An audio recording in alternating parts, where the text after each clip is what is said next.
Welcome to Ill-Equipped History, where two best friends tell you something about history. I don't know who gave us permission to do that, but we just decided to. Yeah, we don't need permission. Yeah. So I'm Morgan, your host for this evening, joined by my lovely co-host, Emileigh. Hey, y'all. Okay, I am laughing for a reason, by the way. I almost went straight into the skit like a dumbass. We've done this 40 times.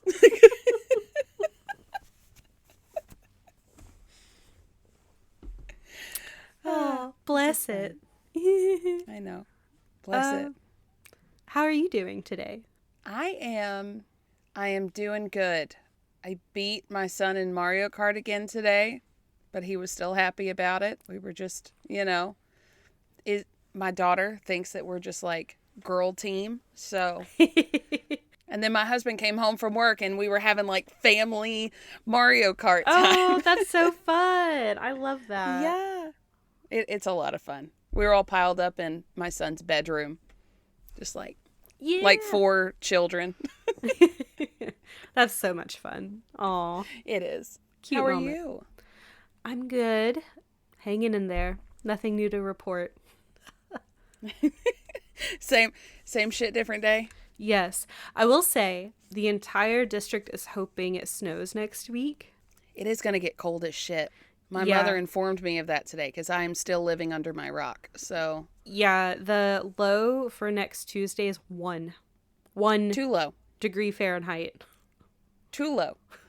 I don't like that. No, I don't either. So we're hoping it snows like Monday and then it stays frozen until Thursday. Which Just go on a Friday. Yeah, I mean, is it ideal for my job and like all the stuff I need to do? No, but snow days. Wait, but you're coming in this weekend, so what if you can't go home on Monday? That's the thing I'm a little nervous about. So I may like leave early Monday to try to beat the snow. That's fair. Or stay. Yeah. Stay until Thursday. Listen, you know the hill in my neighborhood. If it snows, we're stuck. Yeah. There's one way in and one way out of this neighborhood, and you have to climb a literal small mountain. So if it snows, it doesn't matter how many 4-wheel drive vehicles you have. If you don't have traction, you don't have traction. Yeah. You don't want to yeet yourself down that. No, not that big ass hill. That's not fun. I have seen it done before. This girl topped that bitch at like 30. Her car, it looked like professional skiers, but in a car. That's and very she impressive. hit the ditch at the bottom, and we were all like, what did you expect? Yeah. I don't. So I guess I'm going to the grocery store for my milk, bread, and eggs on Sunday. Yes, go ahead and prepare for that. Yeah. Milk, bread, and eggs. Milk. Gotta make my milk sandwiches. Hey, you can make French toast. I was about to say, in all honesty, you could make a shit ton of French toast, but I don't know that, like, let's just buy, we're going to be stuck in the house for who knows how long. Let's buy the most perishable items that we can find. One of which has to be cooked before you eat it. Yes. I mean, I guess if it's cold enough, you could just stick it outside. Some of Nick's family up north, we brought beer over to their house for like a dinner party or whatever. His family's from New Hampshire. And they were like, I'll just put it in the outside fridge. And me, being of Southern middle class, was like looking for a refrigerator. And they just meant the front porch.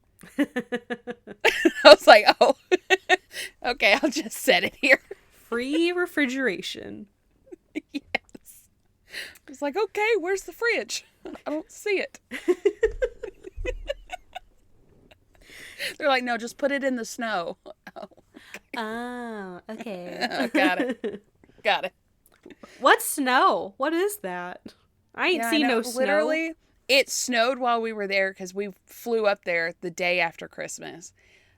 It started to snow. All of us that were from Tennessee were like plastered to the windows. Wow. Like, oh my God, it's so pretty. And everyone's like, yeah, it's snow. I mean, recently, the past couple years, like when it snowed, it's been like devastating snow that leaves me trapped in my dwelling for weeks at a time. Yeah. Other than that, like, no snow. It's either like barely a spit in the snow or catastrophe. Yeah, I don't know why that is. I feel like we used to get more consistent snow, but it was just like meh, and then it was gone the next day. And then here recently, it's like we can't get out of our houses. We can't drive down the road. People are wrecking. Well, the moment it starts snowing, even raining down here, people just start wrecking. I don't know what's going on. I'll never forget, it was the day after your bachelorette party, and we were up here in the Nashville area, and it started snowing, but it wasn't sticking. It was basically just powder. Again, like it was not icy. I think it was still above freezing. I think it was like 33 or 34 degrees Fahrenheit. It was like right at it, just cold enough for it to actually like snow. But it wasn't sticking, and we were driving from Murfreesboro to Nashville, and we passed by like 11 or 12 cars on the side of the interstate that just went into the ditch. Like, it's like the moment they see the snow, they like white knuckle the steering wheel and just jerk it to one side, screaming. Like, why? Like, it wasn't that bad. No. Lou did make me drive, though. I was very pregnant, and we were trying to go get massages. And Lou was like, I can't do this. I'm like, well, you're not killing me and my unborn child. So yeah. No, I remember you telling us that. She was like, nope, you got to do it. And you're like, all right. That's fair enough. Look, if you know you're one of those drivers, please be responsible and give the wheel to someone else. Yeah. Or pull off. Unnecessary. All right. Yeah. Yeah. Well, we should probably talk about our topic. Yeah, we're about 10 minutes in. Let's start jumping into our actual Sounds episode. Right.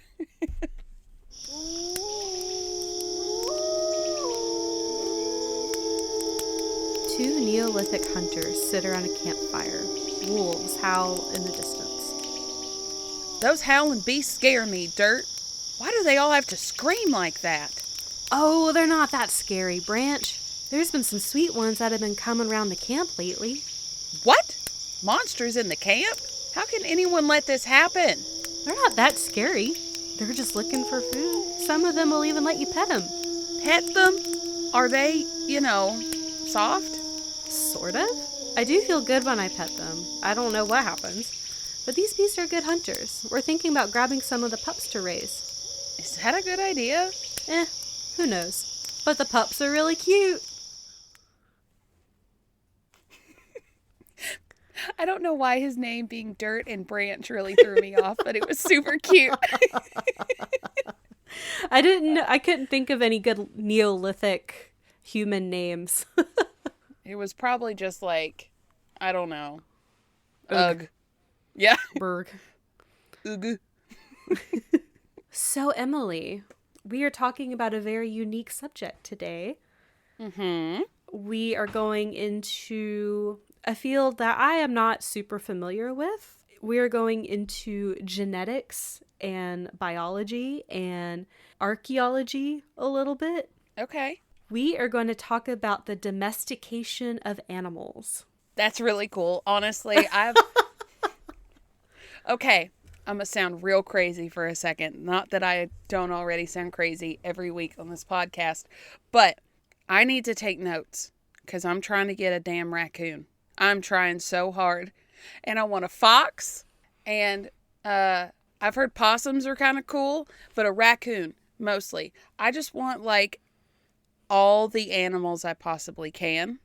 At a minimum, a fox and a raccoon. Just in my house. Unfortunately, you're going to need at least a couple 1,000 years.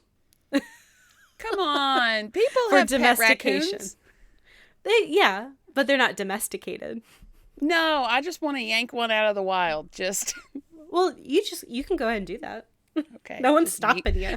Yoink right out of the tree. You're coming home with me. The kids have already named it Dirt, so.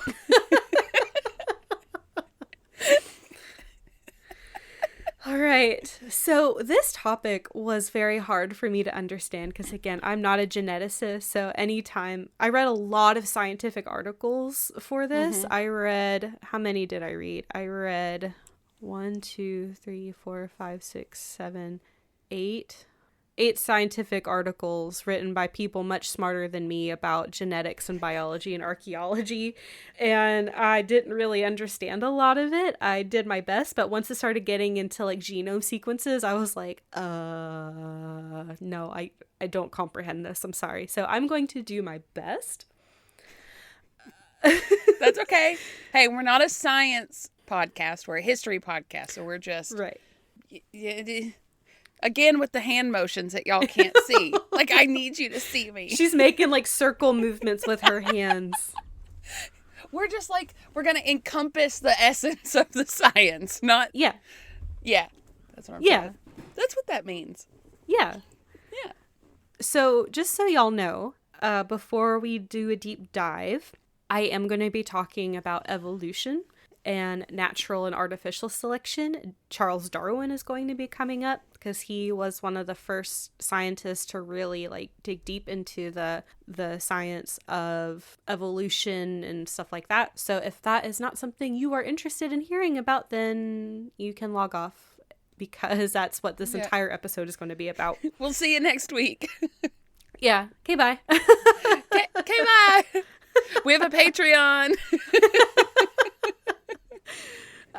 So for those of y'all that are sticking around, again, I'm going to be talking a lot about evolution, because the domestication of animals really is about the evolution of animals to be domesticated for human use, for the most part. Not all animals that have been domesticated are for the use of humans explicitly. It's more of they lived in proximity to humans. They relied on humans for food or shelter, and they became domesticated as they lived in proximity to humans. So I couldn't really go in like a chronological order with this, so I'm going to be kind of jumping around. So just Emily, as the auxiliary of the audience, if you have any questions, please let me know and I'll do my best to answer the questions. Okay. So we're going to start off with Charles Darwin. He wasn't the first person to discuss evolution and heredity. I don't know how to say it. Like, I said heredity. Maybe that's right. I don't know. Mm-hmm. But the passing of genes. But his work would go on to change the scientific and non-scientific community. He wrote The Origin of Species in 1859. But he didn't really touch upon heredity at that time because he didn't have that research and that science yet. He knew that it was there, but he didn't have hard evidence yet. So as he continued to research animals, he got more science about domestication. Mm-hmm. And that process. So in 1868, which was 9 years later, he wrote The Variation of Plants and Animals Under Domestication. Because plants are also domesticated. I don't talk about plants in this episode because that's a whole other thing. But there are domesticated plants as well as animals. And so that went into more detail about how traits suitable for domestication were passed down hereditarily before genetics was the scientific field. So this is really like humanity's, as far as we know, first really big foray into the science and understanding of how genes are passed down between generations and how changes between those generations come about. Okay. So in his research, he discovered that there are select traits identified in domesticated animals that differ from their wild counterparts and ancestors. And I'll be talking about some more of these traits as we go forward. They came up a lot in the research. But this is from Charles Darwin, quote, "Increased docility and tameness, coat color changes, reductions in tooth size, changes in craniofacial morphology," which a lot of times that meant like shorter snouts. Yeah. And maybe like bigger heads. Alterations in ear and tail form, floppy ears comes up a lot. So as animals start being domesticated, they get like floppy ears. More frequent and non-seasonal estrus cycles. So female animals will go into heat more and reproduce more often. Alterations in adrenocorticotropic hormone levels, which is like, I think it's like their fight or flight responses. Mm-hmm. Changed concentrations of several neurotransmitters, prolongations in juvenile behavior, so they are adolescents longer, and reductions in both total brain size and of particular brain regions. So they get smaller brains as they're domesticated. And those are just some traits. Did they say why those physical traits happened like that? We'll get into it. Okay. No one knows 100% sure. There's a study that was done in the 1950s that may explain why those happened. That differs from the popular theory of the time, but I'll go into it in just a little bit. Okay. So we all know, like, natural selection, what that means is that an animal has to adapt to its environment or it will die. Mm-hmm. There's also something called artificial selection, which is a term that describes unnatural evolution, such as in the form of domestication. Domestication is, again, for the most part, done by humans. Mm-hmm. And artificial selection is only done by humans. It does not occur in nature. Okay. So humans will select an animal based on a trait, and then they'll select a breeding pair based on those traits, and then they will breed more animals to convey those traits. Right. That doesn't happen in nature so much. Like the natural selection is the animal chooses its breeding mate. Okay. And that doesn't happen with domestication. Right. So many sources I read also refer to domestication as the exploitation of animals, and that's true, because we domesticated animals in order to obtain resources from them. Yeah. Food, fur, milk, labor, whatever that may look like. So animals that we have domesticated, we do exploit them. But some animals exploit us too, which I'll get into. The human population exploded due to domestication. It went from about 10 million in like the Neolithic times to almost 7 billion at the time of the article I read. That's an increase of 70,000%. And what was the time span? About 10,000 years. Okay. Damn. 10,000 years, and it went up 70,000%. 70,000%. Dang. Mm-hmm. Wow. It's crazy. Well, I mean, it's not even just like dogs we're talking about, because we're talking about like cattle and horses and, pigs, sheep. Donkeys and pigs and sheep, and just being able to raise the animals to slaughter or, eggs and other various things instead of being like hunter-gatherers. Mm-hmm. Instead of surviving, you're starting to do more thriving. Exactly. And that's what was happening is that humans, once they started agriculture, mm-hmm. they're moving from that hunter-gatherer forager phase of human existence into this agricultural phase. And they're like, okay, this is going to be safer if we have our food closer to us. So we don't have to go out. It's right here. And then we can like control the population of our food as well. And it's also almost guaranteed, because every time you go out to go hunting, you're not guaranteed to get something. But if you have 5 cattle, you can plan on, when to slaughter said cattle. And then by then you could already have a replacement for that cow. Exactly. So it's more of a plan ahead kind of a thing. Exactly. So the domestication of animals helped humans shift, like we just said, from being hunters and foragers to farmers.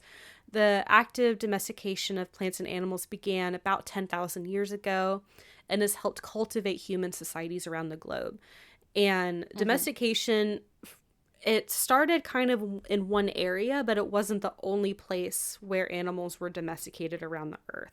It just really it started in like you said last week, the Fertile Crescent. Yeah. Which is this area in like Western Europe and Eastern Asia and like around the northern part of Africa. Like all of that kind of area that's very fertile, like Mesopotamia, the Mediterranean, all of that area that's really good for farming.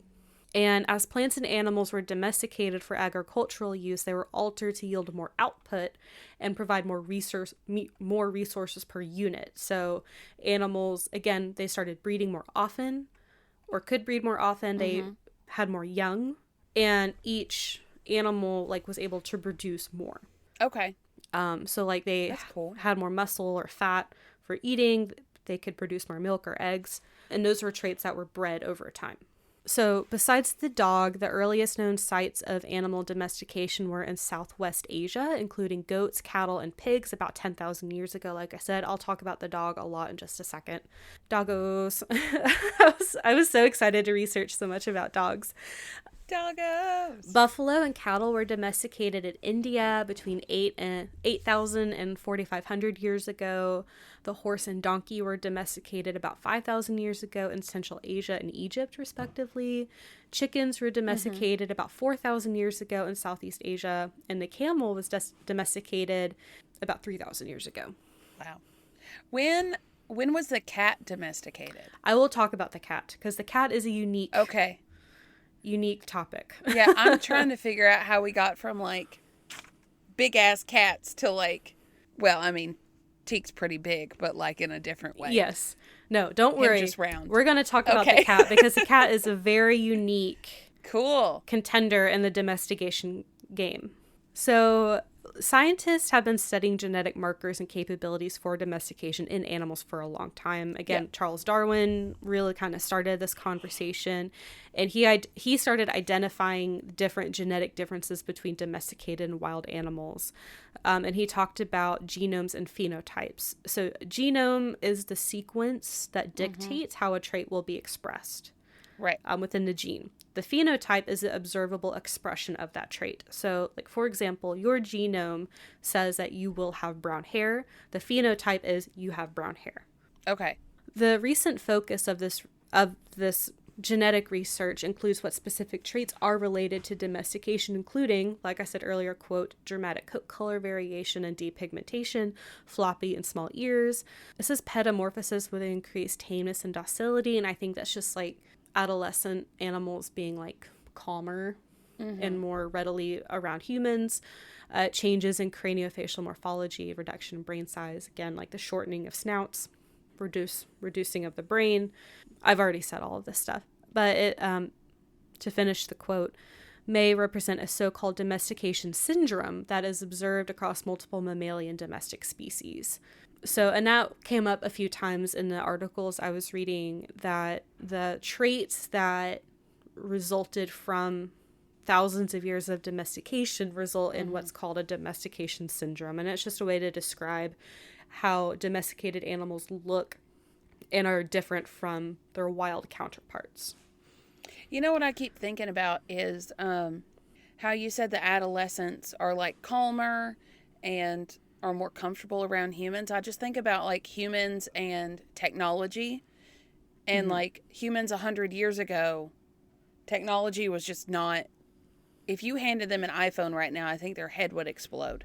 But as every generation goes on, every generation gets more and more comfortable with, you know, it's like they adapt. It's There was no way at 6 years old I could be playing Mario Kart like my son is right now. There's just, I wasn't that good with it. But it's just seeing the generations change, even on something as, not that technology's not minute, but, you know, they're born with more knowledge than our grandparents were about things like that. Yeah, no, and it's really interesting to see, like, how, like, and not just animals but humans as well, like, each generation has adapted to something else. Yeah. And something new in the environment. One of the articles I was reading states that there isn't so much a mark of pure domestication, instead it's a series of traits and characteristics that lend itself to an animal's tolerance of humans. And it's here I want to kind of distinguish the difference between being tame and being domesticated, because some people might think that they're interchangeable and they're not. So, quote, taming is conditioned behavioral modification of an individual, whereas, quote, domestication is a permanent genetic modification of a bred lineage that leads to, among other things, a heritable predisposition towards human association. So essentially, being tame is something that you learn. Okay. Or an animal learns. And then being domesticated is a result of years and years and years of selected breeding. So you tame the lion, but you've domesticated the dog. in general. Yeah. The whole Yes. species. You've domesticated the dog. Now, that doesn't mean there aren't wild dogs out there running Right. around doing whatever, but they are Or a even domesticated species. Yes. Lions are not domesticated. You might be able to tame. It's like the opposite. You might be Right. able to tame one or two of them, but they're still wild animals. We've domesticated the dog, but there still might be a wild one or two running around, running Right. amok. Okay. And there's further elaboration in that not all domesticated animals are necessarily tame. Like, you ever met a bull or a rooster? Like, they're not tame. They don't want anything to do with humans. But they are technically domesticated. Yeah. And animals can be tame, but not domesticated, like if you hand raise a wild animal. Mm-hmm. Animals bred in captivity are not domesticated either, because they're not being bred to exhibit specific traits to be exploited by people, like with farm animals. Usually, animals in captivity are being bred to ensure the survival of their species, which is different than being domesticated. So I would have a tamed raccoon. Yes. Okay. You would need many years to have an actual domesticated animal. Okay. That's fine. That's fine. I'll take a tame raccoon and a tame fox. There you go. I have a little more information about the foxes here in a second. There was a study done about foxes. What does the fox say? So during my research, I saw this one article describing there's different pathways to domestication. There's 3 different pathways. So the first one is called the commensal pathway, and that's a road to domestication that emerged from animals being drawn to human settlements. So these are usually pests like mice.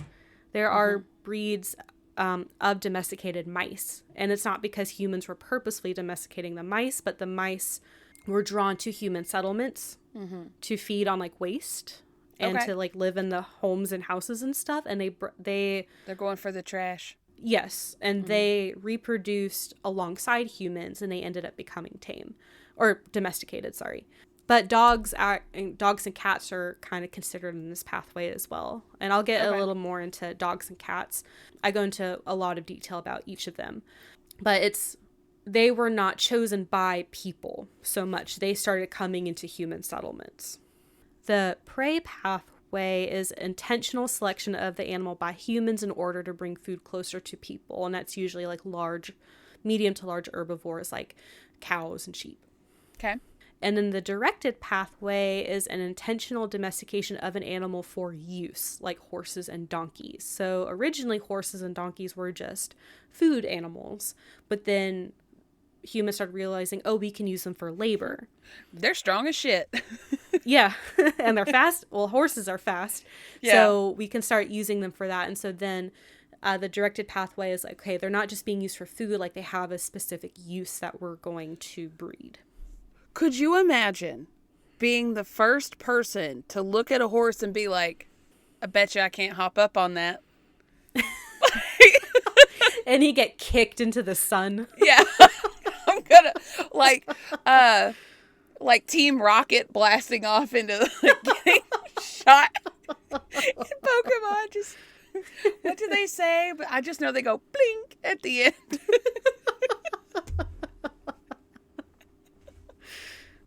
You gotta know that was a drunk bet.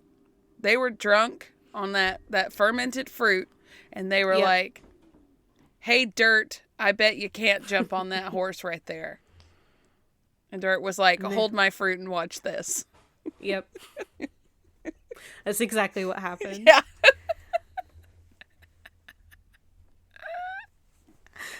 Okay. So when humans started domesticating animals on a large scale, it was during the Neolithic era. Okay. Technically, it's the terminal Pleistocene era, so I think that's like at the end of the Ice Age. I think. But that's just what it's called. But that's specifically within the Fertile Crescent, like I mentioned earlier. So that's Mesopotamia, the Taurus Mountains, and in the Mediterranean, not including Egypt. Okay. And then the Neolithic Revolution was the emergence of agriculture and societies. Okay. Like way long ago. Like 10,000 years ago. So humans had been hunter-gatherers for over 100,000 years, but the Fertile Crescent had so many agricultural opportunities, it made sense for humans to start settling down and start developing the land and start Makes developing sense. their populations. So I'm just going to go over a couple animals really quick. I just thought this information was interesting. So the dog, or Canis familiaris, was domesticated about 15,000 years ago. That's so It's so long ago. so long ago. Specific breeds began emerging around 3,000 years ago around the Central Europe and Asia location. And dogs were used for guarding food and hunting. The pig, or Sus domesticus, it was domesticated around 10,500 years ago. Specific breeds emerged during the Neolithic times in multiple different areas, and they were used for food. I'm assuming they domesticated pigs from wild, like hogs and boar. Yes. How do you catch one of those? I don't know, but I do talk about pigs a little bit. They're in more so detail. mean. They are mean. I don't know. It's kind of like the same thing that we've been talking about. Like, they found some that were not quite as asshole-ish, and they're like, all right, you're mine now. Have you ever seen videos of a wild boar coming up on somebody? They will fight you for no reason. No, they terrify me. I don't ever want to be in proximity of a wild boar. Me ever. either. Nope. Nope. That's one animal I will not pet. I think I'd almost rather have a bobcat than a boar. Honestly. Yeah. I feel like I could fight a bobcat. You're like one of those guys, like, I could fight a kangaroo. I'd get my shit wrecked by a bobcat. And they're smaller than my dogs, but like, they're feisty. They're wildcats. Yeah. Have you ever They'll heard fuck you up. one They may not be a... scream in the woods? I'm sure I have. Oh my God, they sound like a demonic presence just coming from the woods. We had to Google it because I was legitimately terrified. Audience, you need to look it up. Just look up a bobcat screaming. It's bone chilling. You're welcome. Or I'm sorry. I don't know. Okay, sorry. I'll quit derailing you. Oh, it's fine. The horse, or Equus caballus, it was domesticated around 5,000 years ago, and specific breeds began emerging around 2,800 years ago in Central Asia. And they were used for food, transportation, and labor. Is that where the term, like, equestrian comes from, I'm assuming? From the, like the scientific I can't remember term? the family name. Yeah. I think it's the family name. Just like, dog is Canis familiaris. Okay. Like canine. Canine. Yeah. And then the cat, Felis sylvestris catus, it was domesticated.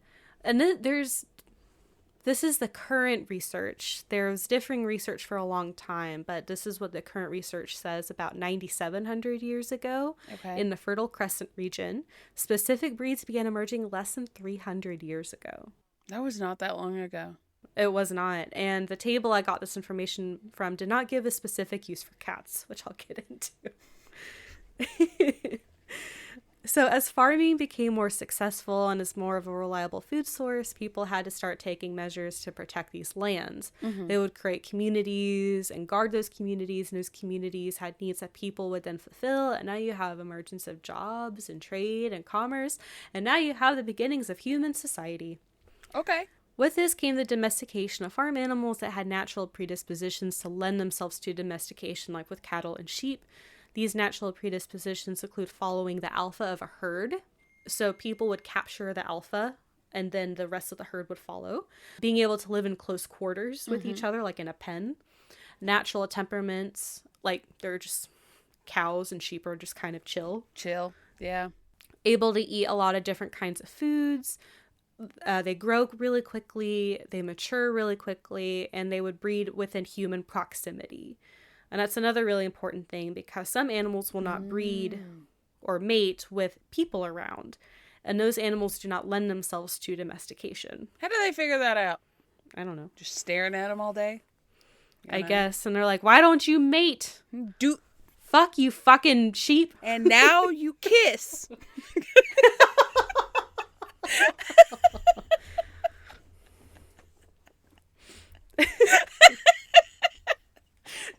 imagining like someone like lugging like a giant sheep. Like, come on, it's time for your kissy kissy. Do it.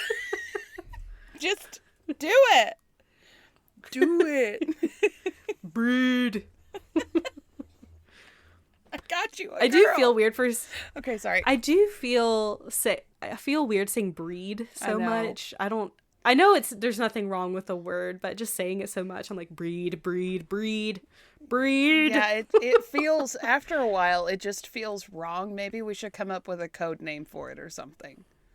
Fucking. I was gonna say bumpin' uglies.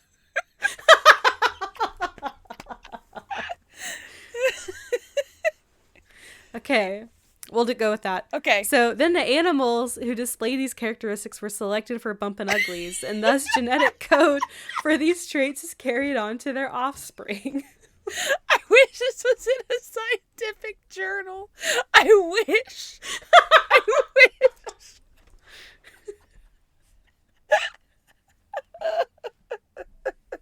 Could you imagine giving a dissertation on a thesis and being like, and this was selected to bump uglies with this one?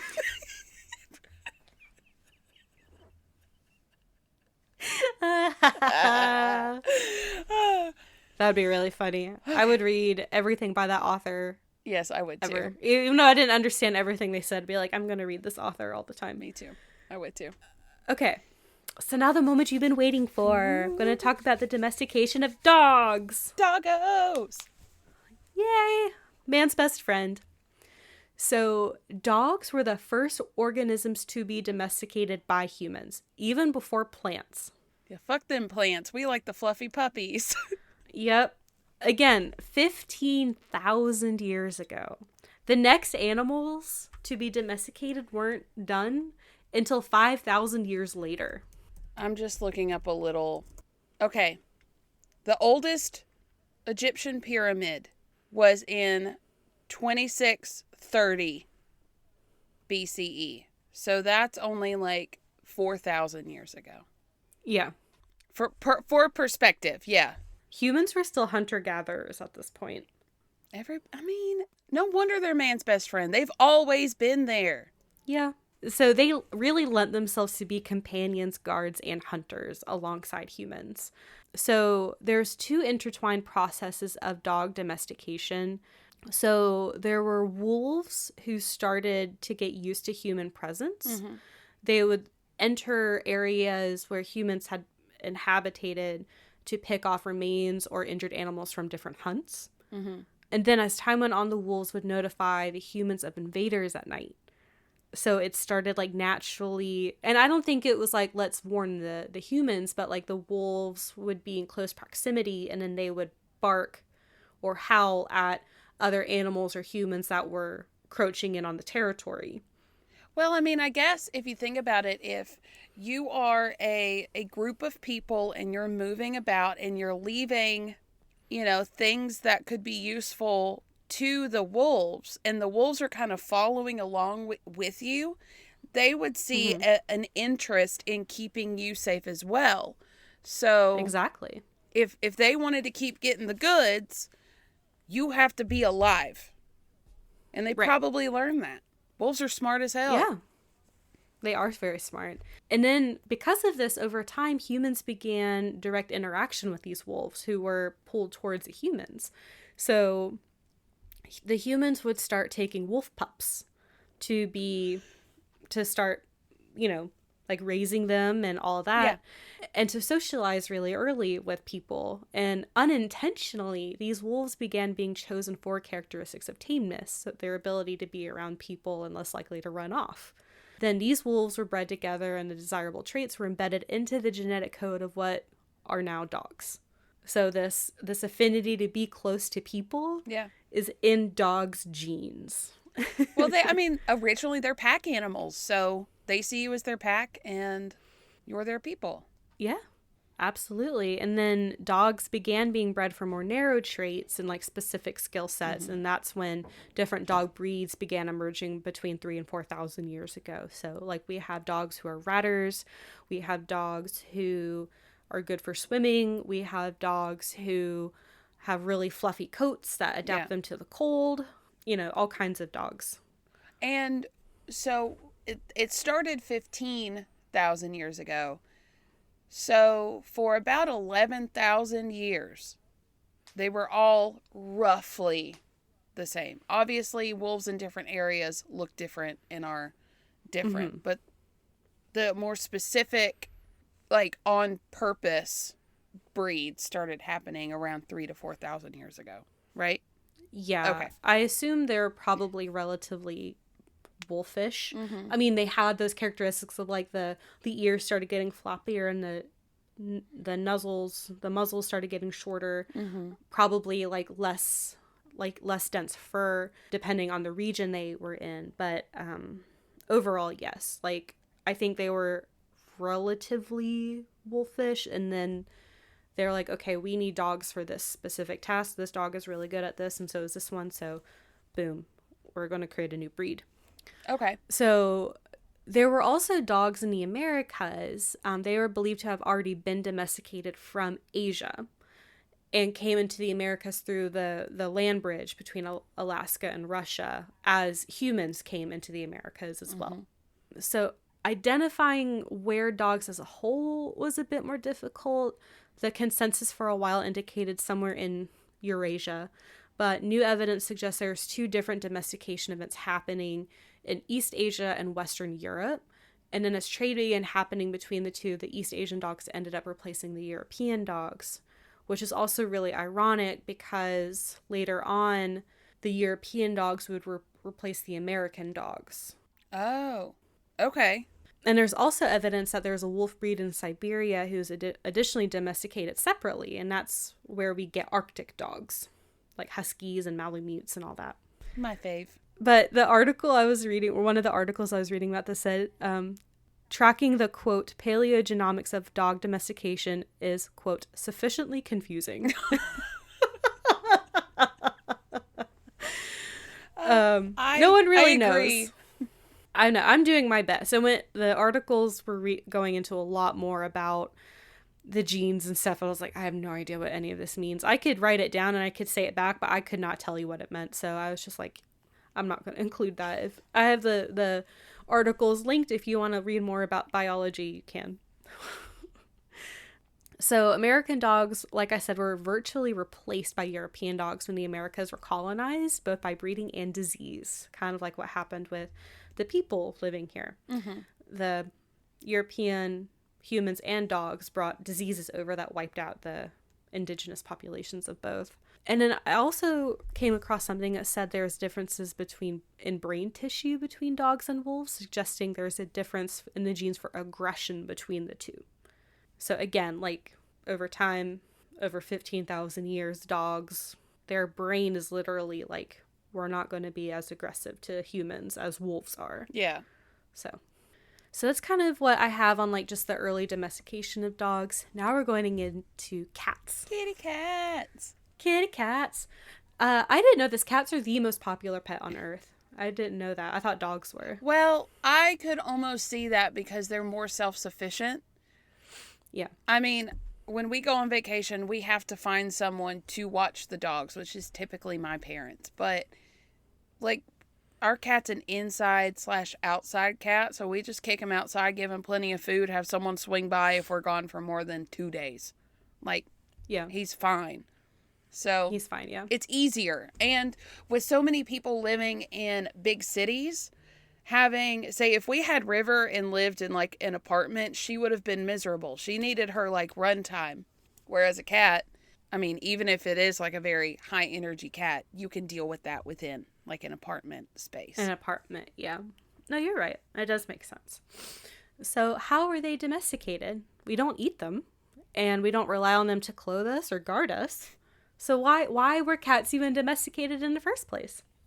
So there was a thought for a while that it was believed that the ancient Egyptians started domesticating cats about 3,600 years ago, and they worshipped cats. However, archaeologists found a burial of a human and a cat from 95 to 9,700 years ago in Cyprus, to which cats are not native.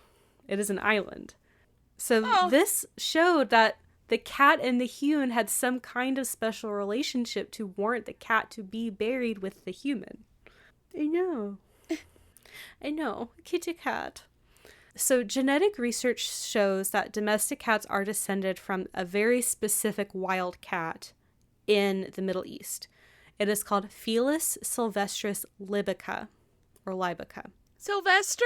I know. Sylvester. Okay. That's a African wildcat? Yep, and I'm about to get into it. So FS libica cats are genetically identical to house cats, and house cats do not share genome sequences with any other types of wild cats. So it's concluded that all domestic house cats evolved from this one wild cat in the Middle East. Well, I mean, it just looks like a regular-ass cat. How big is this cat?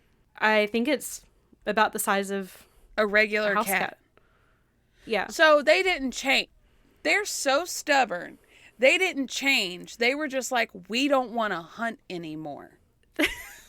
So you have no idea how right you are. I knew it.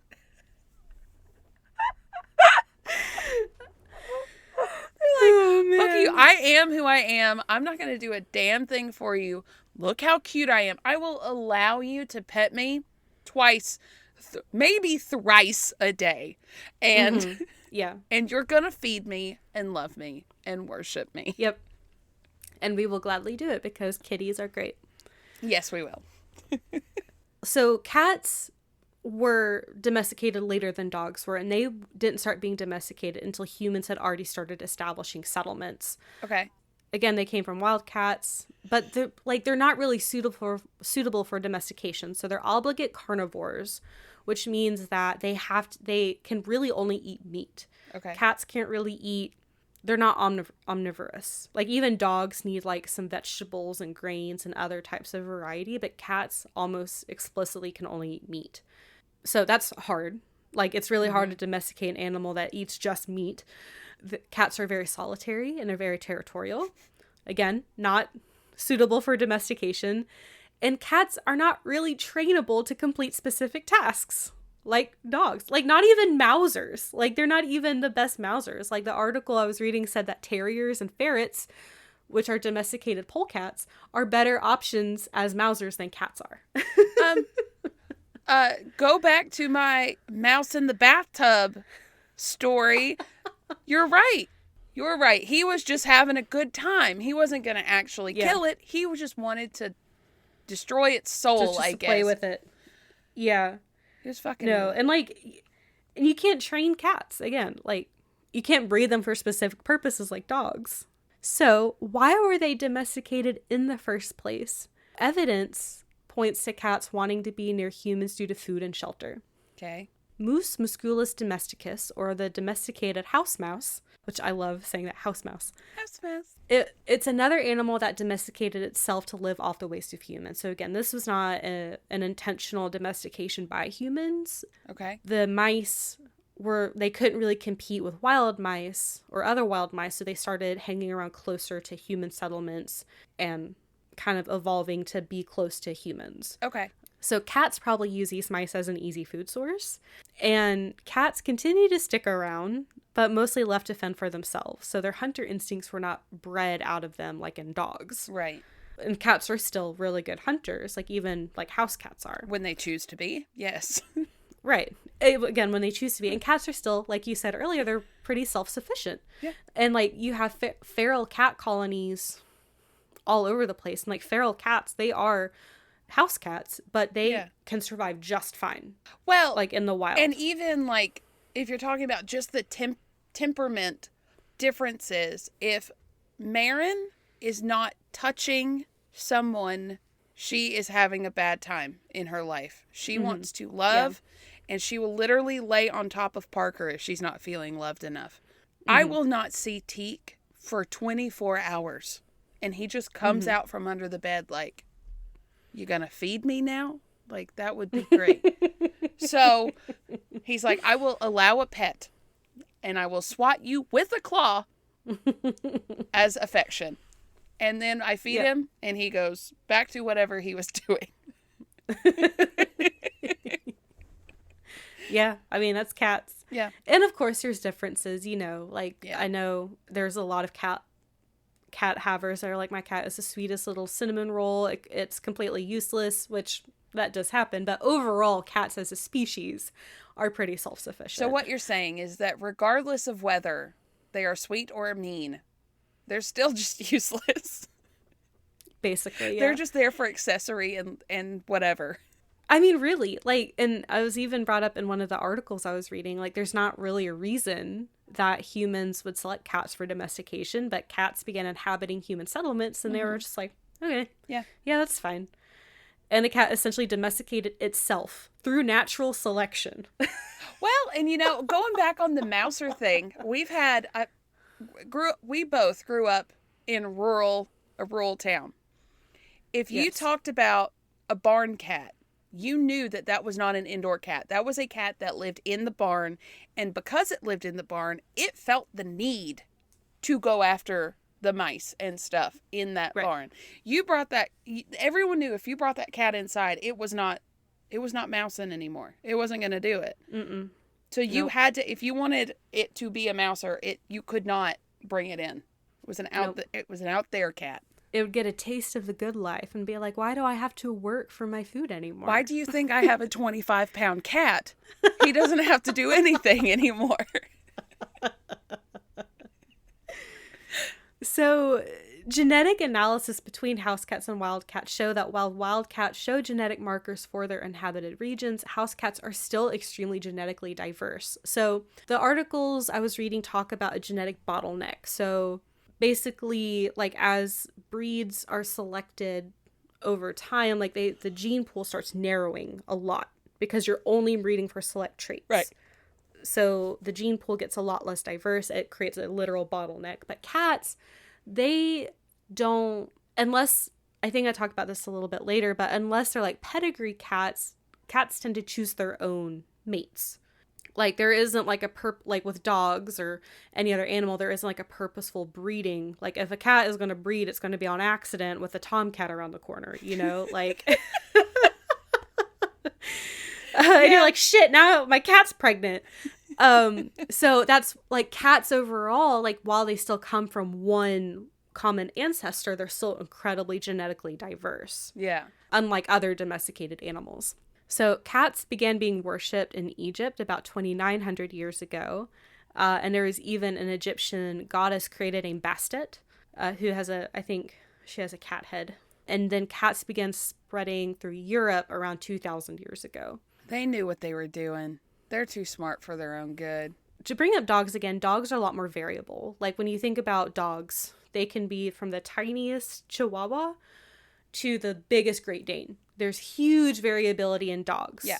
Because they were bred for specific things. But cats overall, their coats are different, but they're all roughly-ish similar sizes. Yeah, unless you start getting into the savanna cats, which are not completely the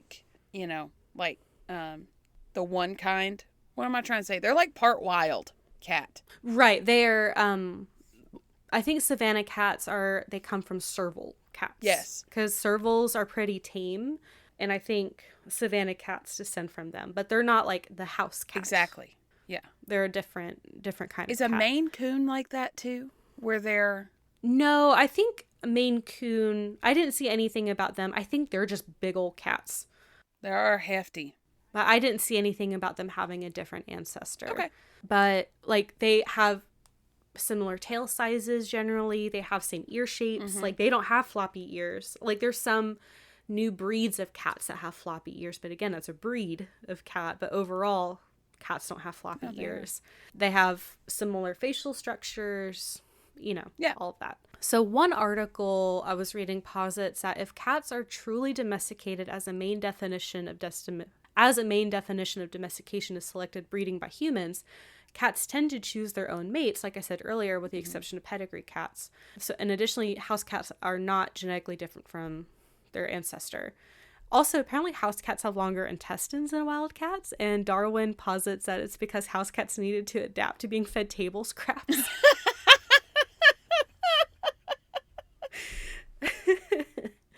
Poor thing. Which I thought was really funny. However, there are some differences. Like wild cats tend to be solitary, with the exception of lions, I think, and cheetahs. But house cats are pretty social. And house cats are tolerant of people, even though they don't always act like it. Tolerant's a good word. They love us, they just don't want us to know they love us. Yeah. Quote, the modern domestic cat is the product of 11 million years of natural selection in a world free of people and 12,000 years of natural selection in a world increasingly dominated by humanity. End quote. Okay. So that's really all I have about cats. In essence, they domesticated themselves, which is pretty neat. So next I'm going to talk about the foxes, because there's actually a research study being done to attempt to domesticate foxes. It started in the 1950s in Russia by Dmitry Belyaev. He systematically bred foxes that showed tamer traits. And through his research, over 40 years demonstrated that the traits emerging with domesticated animals don't have to be selected for. They just started emerging. So these foxes they were selected just for tameness and tranquility. Then they started emerging with floppy ears, piebald coats, upturned tails, shortened snouts, and developmental differences. So what they're saying is that, like, you don't have to continuously pick out the like nicer ones. You pick out the ones that will come to you and then keep them, and then a couple generations later it just kind of happens. That domestication syndrome, quote unquote, starts emerging even though you're not necessarily selecting for those traits. Right. Okay. I was just clarifying for myself. There's actually, I ended up watching a YouTube video about this like a year ago, and I didn't realize it until it came up in my research. I was like, oh, I've seen a video on this. I think I have too. It's like a little like mini documentary, and he, there's this guy, I don't know if it's Dmitry himself or someone else, but talking about the domestication of foxes, and like it's a lot more difficult because foxes don't have... It's like, well, they're basically like a dog and a cat combined in the same body. Why are they so hard to domesticate? But it's a lot more complicated than that. Yeah. I didn't rewatch the video for this episode, but it's really interesting. So I think it's like a Vice documentary or something. I'm sure you could look up more stuff about it. But it was really neat. And talking about like why foxes are so difficult to domesticate and why people are like, let us have domesticated foxes. They're so cute. I know. There is a study looking at differences between wild rabbits and a group of domesticated rabbits, which had only begun being domesticated about 1,400 years ago in France. And there were already significant differences in their genes that I did not understand. It was going on about all these differences, and I was like, okay, I don't know what that means. I just know they're different.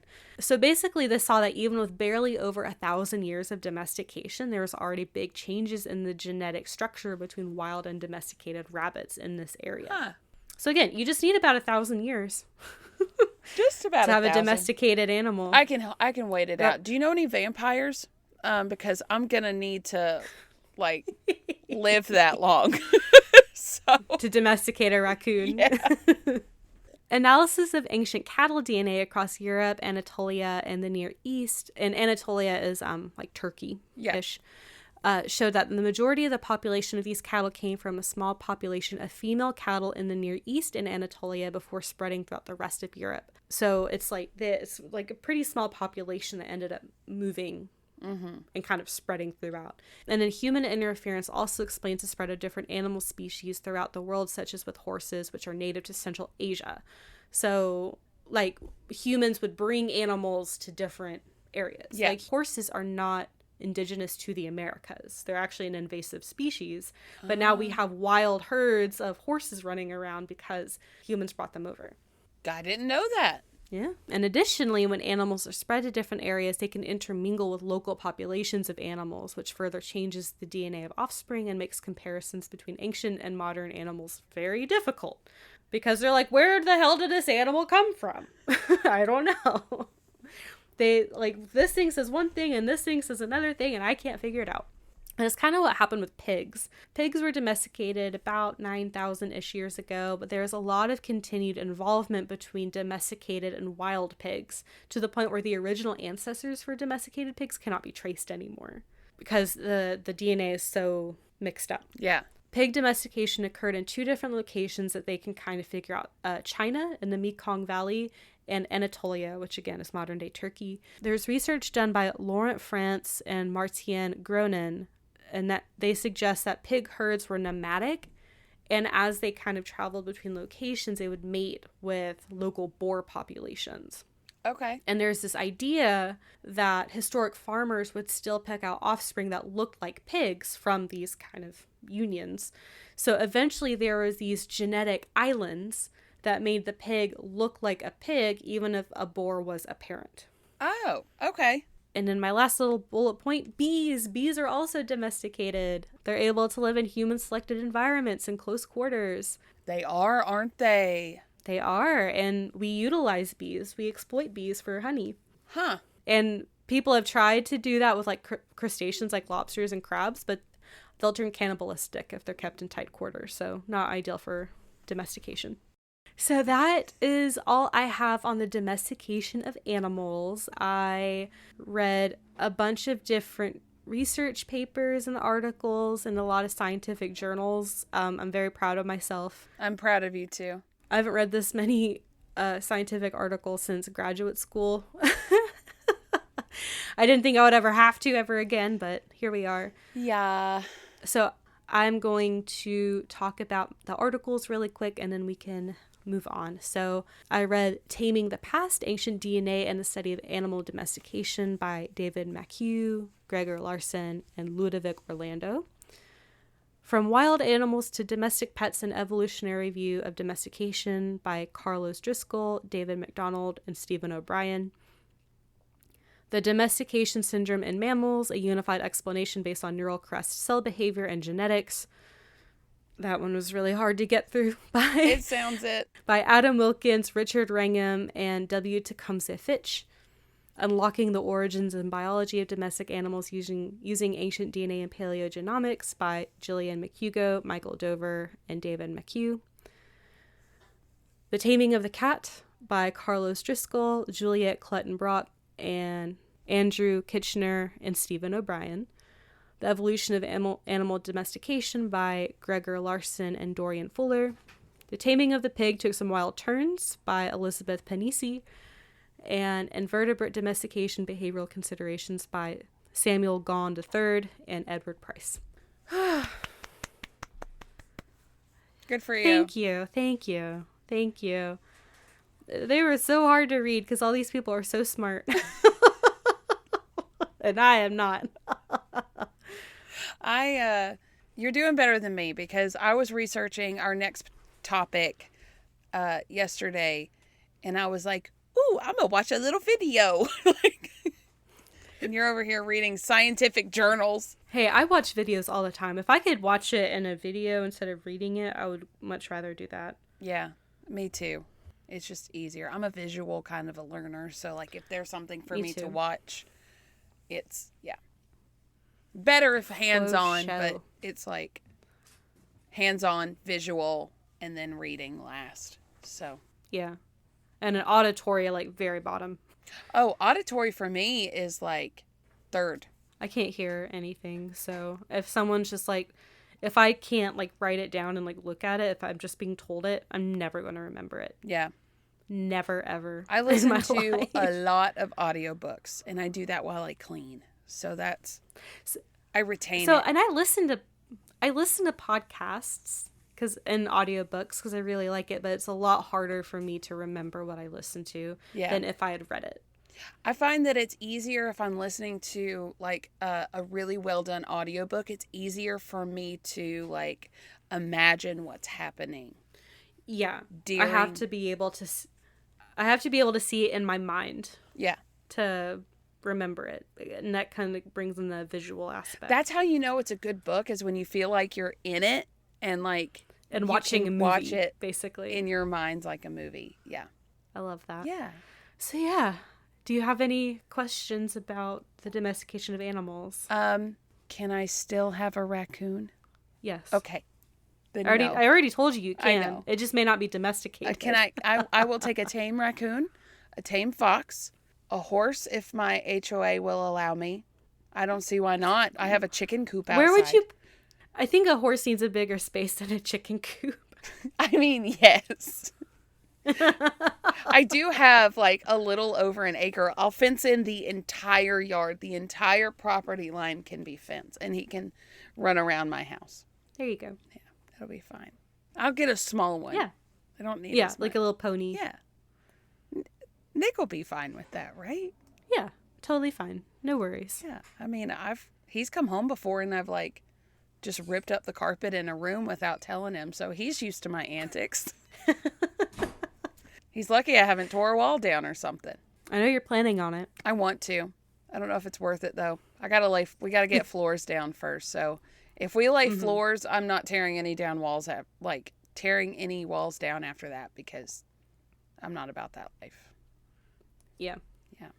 All right. Well, do you want to go into our socials? Yeah, we probably should. So you can find us at Facebook group and page. Ill-Equipped History Podcast group and page. Yeah. Instagram.com/ill-equippedhistory or at ill-equippedhistory. TikTok. At ill-equippedhistory. And we have really funny TikToks. Yeah, and Patreon. Patreon.com/ill-equippedhistory. Patreon. We have 2 different tiers, and for the $1 tier, you get a shout out and a sticker. $5 tier, you get those plus bonus content. We have bonus episodes every month.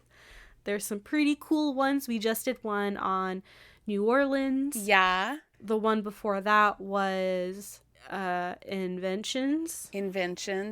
Random inventions. And then the one before that was animals in war. Yes, different animals that have fought in wars.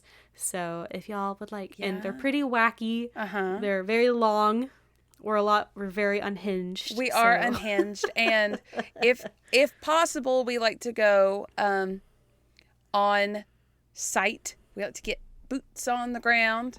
So our very first one, which is actually available for everyone to listen to, is the Bell Witch Cave from October. And this past one, the New Orleans one, I actually was able to go down to New Orleans. So you get a few personal stories. Yeah. And the inventions that we talked about, we use in daily life. Unfortunately, neither of us have war animals. So, unfortunately, I don't have war animals, no. And you get to hear about Emileigh's hams if you listen to our bonus episodes. And you'll know what that means when you listen. But you have to listen. Gotta listen. $5 a month. And we have some fun things coming up. Well, not coming up. It'll probably be a while. But we have some interesting things happening that we're super excited for. Can't wait for those things to happen. I can't wait till it happens and we can tell y'all what's going on. Got big things happening. I'm like giddy about it. I know. I'm super excited. I'm like, oh my gosh, this is actually happening. So I didn't think this would happen for like a year at least of us being a podcast, but look at us. Sometimes I look at our reviews and I look at like how many people are listening and I'm like, people listen to us? People think we're cool? Oh my gosh. Listen, I didn't even think my kids thought I was cool. They do not. Listen. Called me bro the other day. So I think I've leveled up. Because on the that crumble cookie trip where I ended up eating a hot honey cookie, I was talking to my son about the different flavors. And I was like, hey, buddy, they don't have the same flavors every time. So I don't know which ones they're going to have. And he went, bro, they've always got chocolate. And I was like, did you call me bro just now?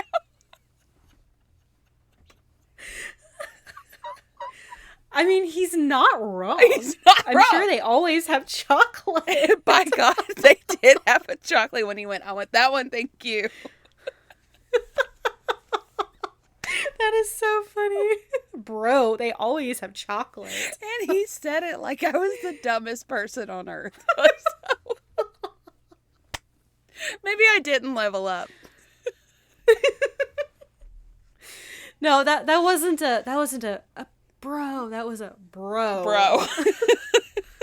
Bro. That was a bruh. Definitely not winning the Cool Mom Awards over here.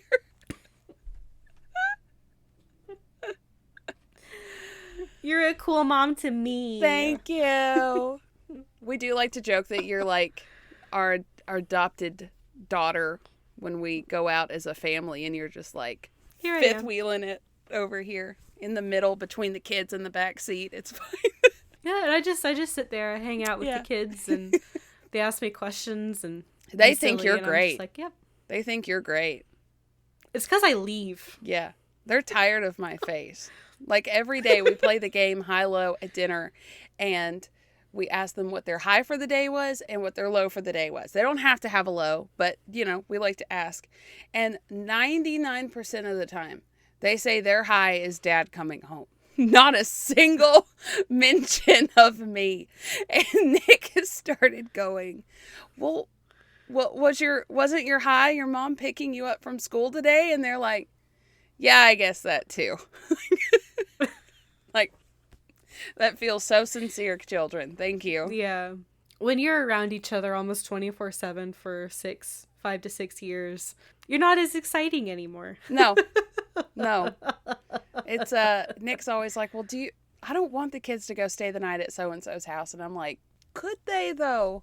Like, I would like one night of a break. That would be nice. Yeah.